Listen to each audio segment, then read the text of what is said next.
Customer আসলে যদি এই যে এই ইয়েটা খুব সুন্দর লাগে ভাই, এই যে ফুলের খুব সুন্দর সুন্দর ফুল হয়েছে দেখছেন, মানে এই রোডের এই জিনিসটা খুব ভালো লাগে। এই সাইডের এই বিল্ডিংটা দেখতে ভালো লাগতেছে,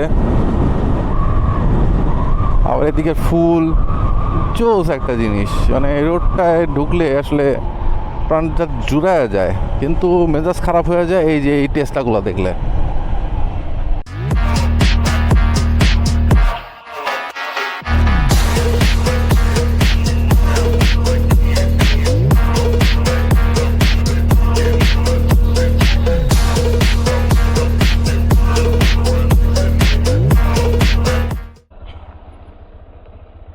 বিসমিল্লাহির রহমানির রহিম।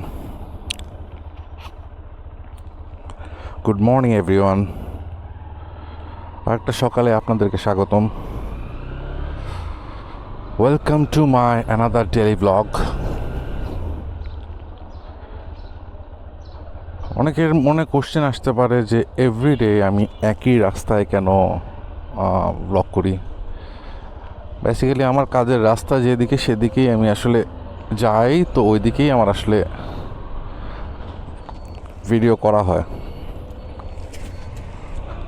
সো এছাড়া আসলে আর কোনো উপায় নাই, কারণ এছাড়া যে অন্য সময় ভিডিও করব এই সময়টা আসলে পাই না।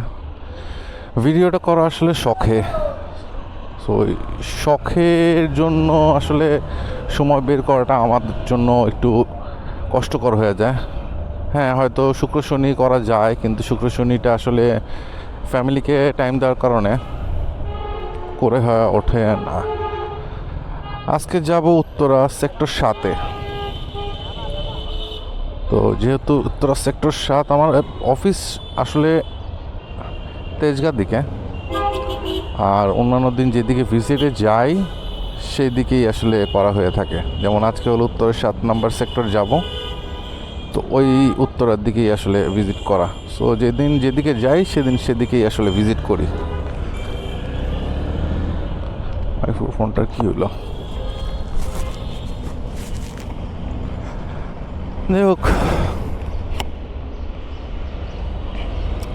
গরমটা অত্যাধিক পড়ে ইদানিং। আর মানে গরম পড়লেও সমস্যা নেই, একটু বাতাস থাকলে আসলে আর এই প্রবলেমটা হয় না। কিন্তু দেখা যায় যে বাতাসই পাওয়া যায় না। বাইকে চললে একটাই হলো, যখন রানিং অবস্থা থাকে তখন গরমটা লাগে না, কারণ হলো রানিং অবস্থায় বাতাস লাগে তো গায়ে, তখন আর গরমটা টের পাওয়া যায় না। কিন্তু যখন জ্যামের মধ্যে দাঁড় হওয়া যায় রে ভাই, রে ভাই, এমন একটা হাঁচিক্কা মার্কা গরম লাগে।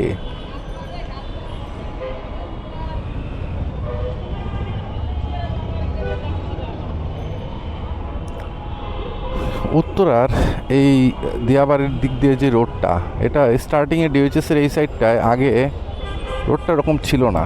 ছোট্ট একটা রাস্তা ছিল একটা গাড়ি যাওয়ার, আর হলো সেটা ছিল হলো ভাঙাচোরা। ভাই ওই সময় এতটুকু রাস্তা যাইতে আধা ঘন্টা লাগতো, আর এখন জাস্ট এই উত্তরার ইয়ে থেকে যাইতে, আমাদের ডিওএইচএসের এখান থেকে যাইতে উত্তর পর্যন্ত যাইতে অনলি 5 থেকে 6 মিনিট লাগে। আজকে দেখবেন, মানে ঢাকা শহরের প্রত্যেকটা রাস্তা যদি এমন হইতো তাহলে কি না ভালো হইতো। আর একটা বটবটি সামনে আসছে, রয়্যাল এনফিল্ড। রয়্যাল এনফিল্ডের পিক আপ ভাল লাগছে জিনিসটা, রয়্যাল এনফিল্ডের পিক আপ।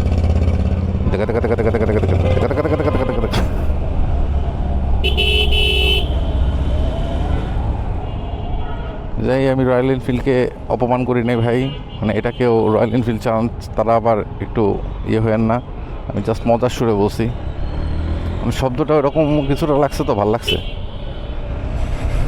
ও আল্লাহ,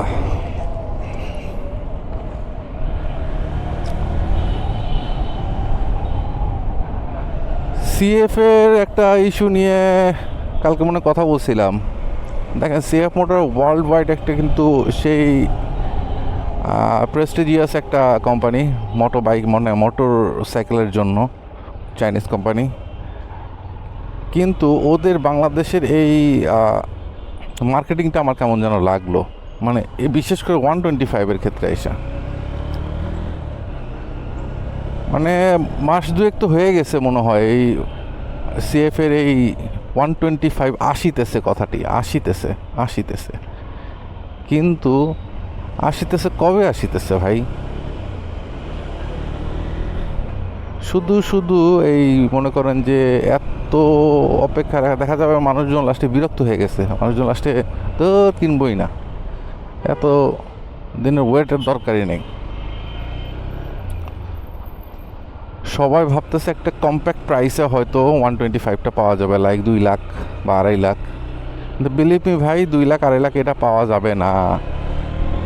যারা ভাবতেছে 2 লাখ 2.5 লাখে পাওয়া যাবে তারা ভাই এখনই বাইক কিনে নেন, শুধু এটার ওয়েট করিয়েন না, করলে শুধু আপনার লসই হবে আপনাদের। এই যে কি সুন্দর রোড রে ভাই, এই রোডটা যে আগে ভাঙা চূড়া ছিল রে ভাই, এই রোডে 15-র উপরে উঠানো যেত না, এখন তো 60 65 80 উঠান যায়। রোডটা বড় করায় যে কি সুবিধা হয়েছে, অফিস আওয়ারে বলেন আর যেই সময় বলেন, মানে খুব আরাম হয়েছে। তো সিএফ মোটরে যেটা বলতেছিলাম যে খুব ভালো ডিজাইন, ভালো জিনিসপত্র ভালো দিছে দেখলাম, খুব মানে সেই জবরদস্ত জিনিসপত্র, সব কিছুই নিউ টেকনোলজির। বাইকটা দেখতেও সেই সুন্দর স্পোর্টসি একটা বাইক, কিন্তু দামটা কত হবে সেটা এখন রিভিল করে না। এখন দাম যদি রিভিল না করেন ভাই, মানে কাস্টমার কেমনে বুঝবে? যে কাস্টমার অনেকে ভুল বুঝে আছে যে দামটা মনে হয় কম হবে। এই ব্যাপারে এখানে একবারে ব্যারিকেড দেওয়া, ও যাবে কই?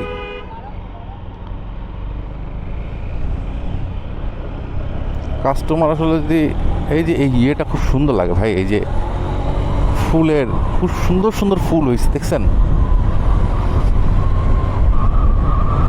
মানে এই রোডের এই জিনিসটা খুব ভালো লাগে। এই সাইডের এই বিল্ডিংটা দেখতে ভালো লাগতেছে,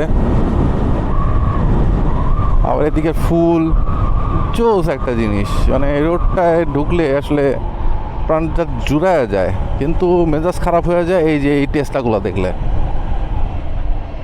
টেসলার দৌরত্ব শেষ হবে না, যদিও এই রাস্তায় খুব মানে মেইন রোডটায় যে খুব টেসলার ভিড় তা না, আছে, খারাপ না, বাট যেহেতু রাস্তাটা অনেক লম্বা এবং রাস্তাটার সব গাড়ি রানিংয়ে থাকে, এই কারণে আসলে বোঝা যায় না টেসলা কতগুলা, বাট টেসলার দৌরত্ব আছে।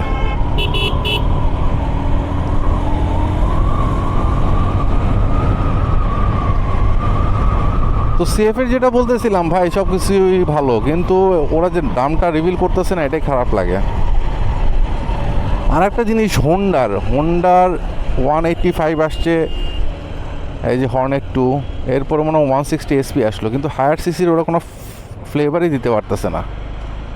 185কে হায়ার সিসির ফ্লেভার বলা যায় না ভাই। হায়ার সিসির ফ্লেভার শুরু হবে 300 থেকে 350, 300 থেকেও ধরেন বাংলাদেশে 300 হইলে পরে আমি বলবো সেটা হায়ার সিসি। 250 এখন হায়ার সিসিতে বলা যায় না, দুধ ভাত হয়ে গেছে হায়ার সিসি। সো আমার মতে হোন্ডার আসলে এবার অ্যাক্সিডেন্ট করছে, হোন্ডার অ্যাকচুয়ালি হায়ার সিসিতে পদার্পণ করানো উচিত বাংলাদেশে। 300 F300, তারপরে মানে এই টাইপের বাইক। তবে ক্রুজার বাইক আইনা ফায়দা হবে নাকি আমি জানি না, কারণ হোন্ডার ক্রুজার বাইকের চেয়ে এই যে কমিউট বাইকগুলো কিন্তু ভালো। ক্রুজার বাইক বাংলাদেশে কিন্তু অত কিন্তু ইয়ে করতেছে, এখন যাও রয়্যাল এনফিল্ড করতেছে যতটুকু, কিন্তু অন্যান্য বাইকগুলা করতে পারবে না ভাই। বাংলাদেশের মানুষ ক্রুজার বাইকের জন্য না, বাংলাদেশের মানুষ একটু চাই স্পোর্টস ফিল অথবা একটু ডেলি কমিট করার, মানে দুইটার সংমিশ্রণ হলেও ঠিক আছে, কিন্তু অনলি ক্রুজার বাইক আসলে বাংলাদেশের মানুষ এটা চায় না। পানি পড়লো কিসের, টপ করে তো একবারে ভেদ করে ঢুকছে। সো বেসিক্যালি হোন্ডার উচিত একটা কমিউট বাইক F300 ওইটা নিয়ে আসা। আমি নিজেও ওয়েট করতেছিলাম আসলে F300 আনলে হয়তো আমি এটা কিনতাম, এটা ছেড়ে ওটা কিনতাম। কারণ মজা তো ভাই, চালাইতেছে হর্নেটে মজা, 185 এই মজা, 300 তো আরও বেশি মজা পাওয়া যাবে, এটা তো স্বাভাবিক। আর হর্নেট আনছে ঠিক আছে, কিন্তু ওই যদি টেকনোলজিক্যাল ব্যাপার বলি, নতুন টেকনোলজি যেগুলা TFT মিটার, আরও যেসব আগডুম বাগডুম টেকনোলজি আছে, হ্যাঁ PGM-FI আনছে ওরা। তো আমার কাছে PGM-FIটা না অনেকটা গিমিক লাগে। অনেকটা গিমিক লাগে কীরকম, যে ধরেন আপনার এর চেয়ে ভাই আমারে স্পোর্টস মুড দিয়ে দেন, মুড টাইপ দিয়ে দেন, like economy mode, sports mode, এগুলো দিয়ে দেন। তাইলেও তো মানে আমার যখন যেটা মনে চায় সেই অনুযায়ী আমি চালাইতে পারবো। এখন এই PGM-FI এর কারণে যেটা হয়, এই দিক থেকে ঢুকলাম কেন আমি, এত ঢুকে তো লস করলাম। আর যাই হোক, 1-2 মিনিট লস হলেই কি আর করার। সামনে দিয়ে বাম দিক দিয়ে ঢোকা উচিত ছিল, আমি উল্টা এসে পড়লাম।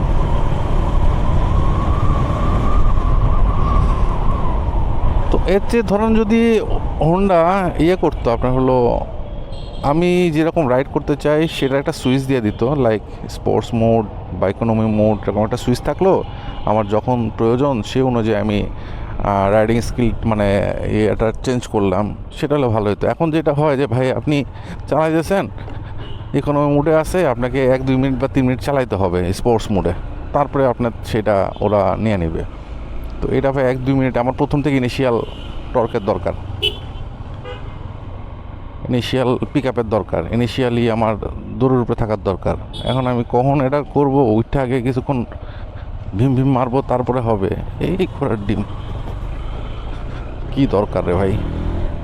এই জন্য বলছিলাম যে ওইটা আসলে এটা না করে ওটা ভালো, এটাও ভালো, নট ব্যাড, বাট ওইটা হলে আর একটু বেটার হইতো আমার মনে হয়। একটা নিউ টেকনোলজি তো এরা, সেই জন্য এটা লঞ্চ করছে মানুষজন একটু, যাতে অন্যান্য টেকনোলজি তো আছে, ধরেন মুড চেঞ্জ করার অপশন তো সবগুলোতেই আছে, কিন্তু এই টেকনোলজি তো নাই ভাই। তো এই জন্যে আসলে ওরা এটা লঞ্চ করছে। ওরে ধুলার রাজ্যে বসবাস।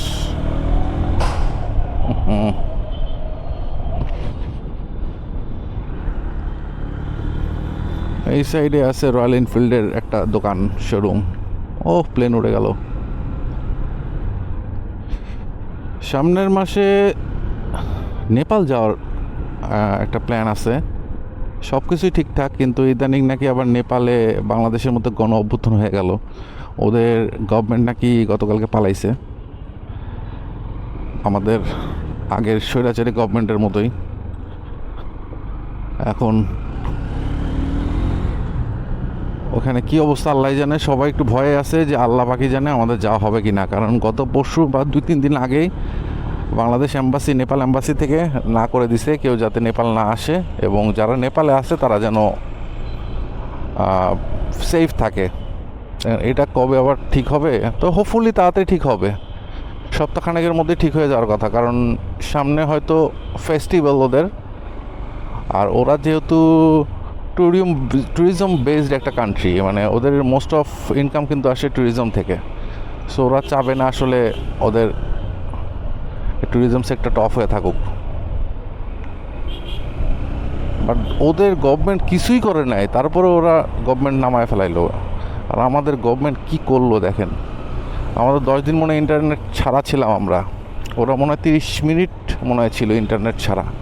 আচ্ছা, এরপরে হলো আমাদের কত মরছে, মোর দেন 2000 মরছে, ওদের মনে হয় 10-15 জন মরছে। প্রত্যেকটা জীবনই দামি, বাট কম্পারেটিভলি কিন্তু আর ওদের কিন্তু আপনার ওই মারে নাই, কি বলে আর্মি টার্মি, ওগুলো কিন্তু নামাইছিল না। আর একদিন মনে হয় ওদের কারফিউ দিছিল, 1 ডে অনলি। আর আমাদের তো দিনের পর দিন কারফিউ দিয়ে বসায় রাখছিল। সো হোপফুলি মনে হয় ওরা তাড়াতাড়ি ঠিকঠাক করে ফেলবে। ওই যাইতেছে, কে যাইতেছে, কেমনে যাইতেছে, কিভাবে যাইতেছে, কিছুই বুঝি না। কোনানতে কোনানে কোনভাবে যাচ্ছে।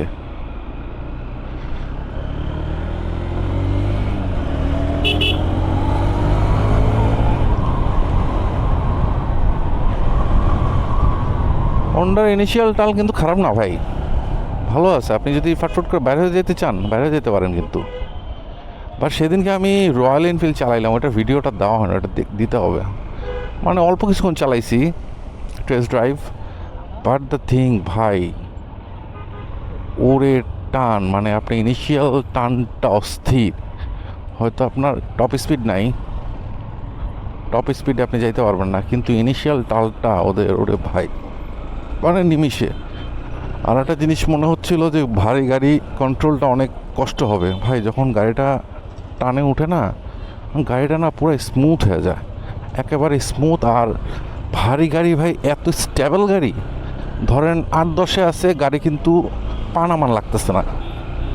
জ্যামের মধ্যে আপনার 8-10-5-এ আমরা অনেক সময় 10-এর নিচে নামলে আমরা পানামায় ফেলি, তো ওই গাড়িটা না পানামান লাগতেছে না, এই একটা মজা। মানে রয়্যাল এনফিল্ডের মজা যে কী ওইটা, বাট ওটার যদি জাস্ট দুইটা জিনিস ঠিক হইতো ভাই, বিশেষ করে ওই ইঞ্জিন হিটটা যদি কম হইতো ভাই, ভয় লাগে, বাচ্চা টাচ্চা তো দেখা যাবে যে পা লাগলে ভাই ছেনাত করে পুড়ে যাবে। সো ওইটা যদি কম হইতো সিরিয়াসলি আমি রয়্যাল এনফিল্ডে যাইতাম। আর যদি একটু রেগুলার কমিট করার মতো হইতো, ঘোড়ার ডিম মাঝে মধ্যে এরকম উষা নিশা মা, এই গাড়িগুলো এমন করে রাখছে, ও যাবে বামে, ও ডাইনে মুইরা বয়ে রয়েছে।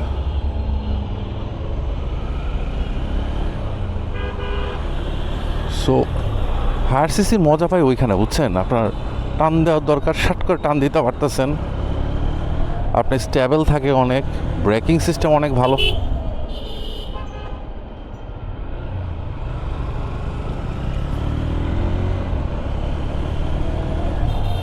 তো এগুলোর জন্য আসলে হায়ার সিসি। আর কতক্ষণ লাগলো আমাদের? বেশি কিন্তু লাগে না, দেখেন উত্তরা কিন্তু মেন জায়গায় চলে আসছি, 15 মিনিট লাগলো। তো মিরপুর থেকে আসলে উত্তরা খুবই ইজি রাস্তা হয়ে গেছে এখন। বাট এই রাস্তায় যখন কোনো একটা ভেজাল হয় তাহলে কাম সারছে, তাহলে আর আপনার ওই দিনে আর আসা লাগবে না, এরকম একটা ব্যাপার স্যাপার হয়। এরকম একদিন একটা সিচুয়েশনে পড়ছিলাম, মানে রাস্তা মনে কোনো কারণে বন্ধ রাখছিল বা কি আল্লাহ জানে। আমার ওই ডিওএইচএসের রাস্তায় আমি অ্যারাউন্ড 45 মিনিটের মতো বসেছিলাম, এবং কোনো ব্যাক করার অপশন নাই, যে সামনে গিয়ে ব্যাক করবো ওই অপশনও ছিল না। তা আলটিমেটলি পরে যখন ইউটার্ন পাইছি তখন ব্যাক করে চলে আসছি। এই দেখেন, ইনিশিয়ালি আপনি জাস্ট একটা টান দিয়ে বের হয়ে আসবেন, আর কিছুই না। তো আমি যেটা বলতেছিলাম, হোন্ডার আসলে উচিত হায়ার সিসিতে চলে আসা, কারণ ওই 185 সিসি, মানে বাংলাদেশে আমরা তো এখন হায়ার সিসির একটা স্বাদ পেয়ে গেছি ভাই, কিনি আর না কিনি চালানো হয়েছে, মোটামুটি অনেকেরই চালানো হয়েছে। তো ওই যে একটা স্বাদ, এই স্বাদটা তো ভাই দুধের স্বাদে ঘোলে মিটা এত লাভ নাই। লাইক 300 সিসি বা 350 সিসির মজা আপনি কি এই 185 দিয়ে বা 200 দিয়ে পারবেন? হবে না। হ্যাঁ, টপ স্পিড ভালো, হাবি যাবি আগডুম বাগডুম, কিন্তু ওই মজাটা তো ভাই পাবেন না, তাই না? যে ইনিশিয়াল রেসপন্স, থ্রটলের রেসপন্স, তারপরে হলো কি বলে ব্রেকিং, টপেরটা নাই বললাম, টপ সব বাইকে হয় না। লাইক সিএফএতে আপনি টপ পাবেন, কিন্তু আপনি রয়্যাল এনফিল্ডে টপ পাবেন। আমার টপের দরকারও নেই, মানে আমি টপ ওরিয়েন্টেড বাইক না, আমার দরকার ভাই ছুটছাট। আমি নর্মালি বাইক চালাই, কিন্তু যখন আমার বের হয়ে যাওয়ার দরকার তখন যেন আমি ওই স্মুথনেসটা পাই বের হওয়ার মতো। ফাট করে এদিক দিয়ে বের হয়ে যাওয়ার কথা, আমি ভাই ওই কনফিডেন্টলি বের হয়ে যেতে পারবো, এই জিনিসটা আমার দরকার। সো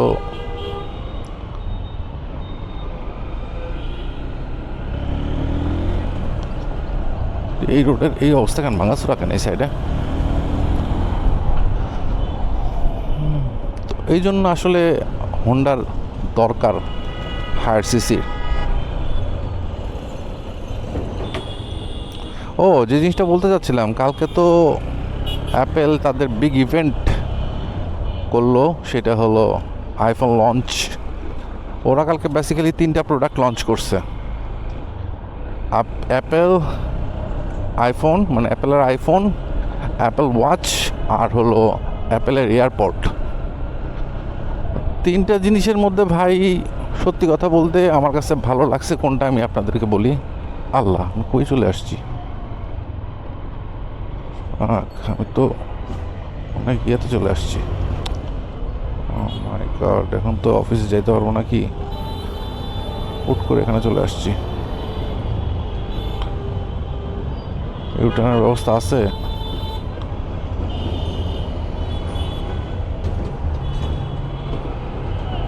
ভাই ইউটার্নের ব্যবস্থা না থাকলে আমি জায়গায় ইউটার্ন দিয়া দাও। ভুল রাস্তায় চলে আসছি, কথা বলতে বলতে আওলায় ফেলছিলাম।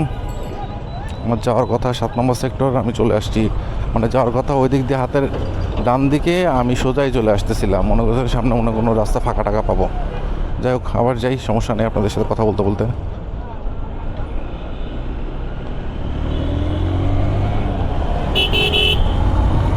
অ্যাপেলের কয়েকটা প্রোডাক্ট লঞ্চ হয়েছে, তার মধ্যে যদি ধরা যায় আইফোনের ক্ষেত্রে ভাই আমার কাছে ভালো লাগছে এয়ারটা।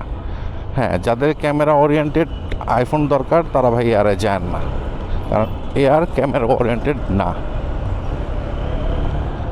আর একটা ভালো লাগছে, এটা ভাল লাগছে নাকি ওয়াচ টচ কোনোটাই ভাল লাগে নাই। ভাল লাগার মধ্যে আর একটা আছে, সেটা হলো এয়ারপডটা হয়তো একটু ভালো করছে আগের থেকে, এটাই। এছাড়া অ্যাপেলের আর কোনো প্রোডাক্ট আমার কাছে মনে হয় না মানে উল্লেখযোগ্য।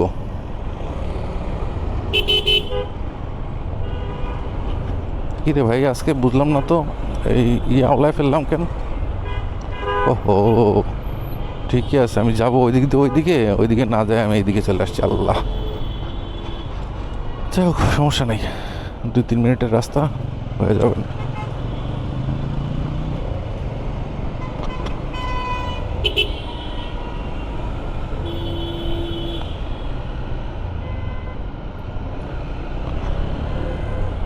আইফোন প্রত্যেকবারই বলে যে বেস্ট ফোন ইন এভার। আরে ভাই, প্রত্যেকবারই তো বেস্ট ফোন এভারই হবে, তাই না?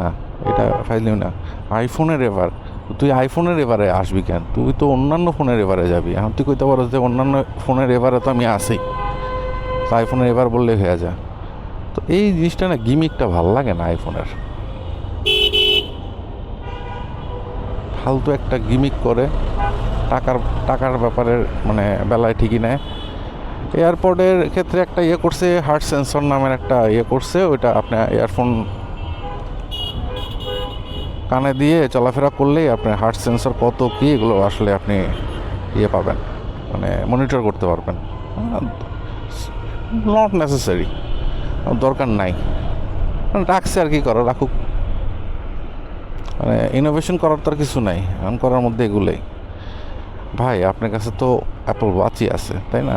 সো আপনার ভাই হার্ট সেন্সরের জন্য আবার এত কিছু তো দেওয়ার দরকার নেই। যাদের কাছে অ্যাপল ওয়াচ নেই তারা হয়তো, বাট ওরকম কিন্তু মনে হয় না মানে অতটা। ভাই আমারও তো আছে, আমি কতটুকু ভাই দেখি, কিছুই দেখি না। এই দেখেন, বের হয়ে গেলাম। এই যে একটা মজা না, ইনিশিয়াল রেসপন্স যেটা না, এটাই তো মজা।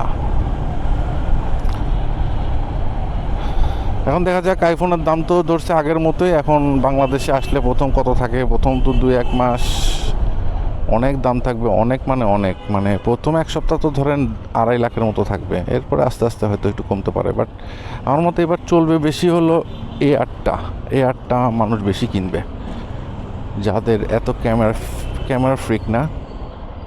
তবে এর মনে হয় ব্যাটারিটা একটু কম, একটাই হলো অসুবিধা, বাট দ্য থিং ইজ অন্যান্য দিক দিয়ে কিন্তু ভালো।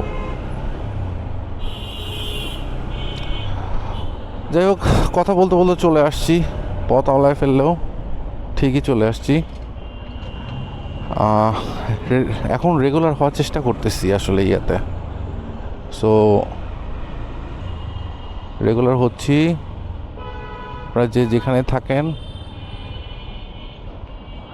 চ্যানেলটাকে সাবস্ক্রাইব করবেন, লাইক দিবেন, শেয়ার করবেন। আর এই তো ভালো থাকবেন, সুস্থ থাকবেন, সাবধানে বাইক রাইড করবেন। থ্যাংক ইউ, আল্লাহ হাফেজ, আসসালামু আলাইকুম। কাকা এইখানে রাখলে তো পুলিশ ঝামেলা করে, পুলিশ ঝামেলা করে। না না, বেশিক্ষণ রাখলে তো ঝামেলা করবে। যদি আপনি 10-15 মিনিট রাখেন, 10-15 মিনিট না, আজকে আমি ব্যাংকে সারাদিন থাকবো। সারাদিন হুম, চাপায় রাখেন। আমি হেড অফিস থেকে আসছি, বুঝলেন? আপনি কি সারাদিন আছেন? আমি আছি, মনে করেন আমি হেড অফিস থেকে আসছি, বুঝলেন? ওকে, গুড বাই।